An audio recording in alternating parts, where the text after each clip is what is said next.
रात का घना अंधेरा था। घड़ी में रात के 11 बज चुके थे। समीर और रोहित, दो घनिष्ठ दोस्त, एक पार्टी से लौट रहे थे।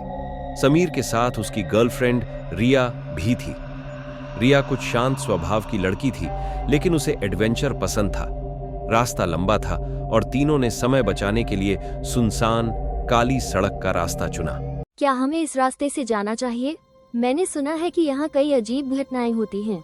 ओह, डरने की जरूरत नहीं है। ये सब अफवाहें हैं। बस आराम से बैठो, मैं गाड़ी चला रहा हूँ। रोहित सही कह रहा है। तुम क्यों डर रही हो?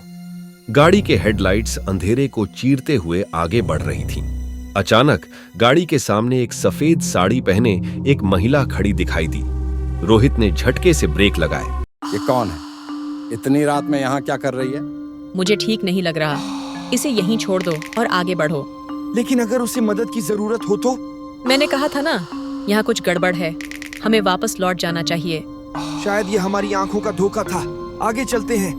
रोहित ने पूछा, मेम साहब, क्या आपको मदद चाहिए? महिला ने कोई जवाब नहीं दिया। इससे पहले कि कोई कुछ समझ पाता, महिला अचानक गायब हो गई। गाड़ी के अंदर खामोशी छा गई। गाड़ी क्यों बंद हो गई? पता नहीं, पर यह सड़क तो सही लग रही है। तभी गाड़ी की खिड़कियों पर तेज दस्तक हुई। महिला की हंसी गूंजने लगी।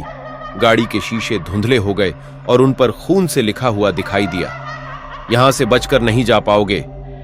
रोहित और समीर घबरा गए। रिया ने चीखते हुए कहा, यह जगह छोड़ दो, चलो यहां से भागते हैं। वे गाड़ी छोड़कर जंगल की ओर भागने लगे, लेकिन जंगल में भी अजीब घटनाएं होने लगी। चारों ओर से कदमों की आवाजें आ रही थीं। तुमने मुझे नजरअंदाज किया, अब तुम सब मरोगे। मैं तुम सबको मार डालूंगी। भागते भागते उन्हें एक पुराना मंदिर दिखाई दिया। वे मंदिर के अंदर घुसे। वहां एक साधु बैठा था। तुमने भटकती आत्मा को अनदेखा किया है।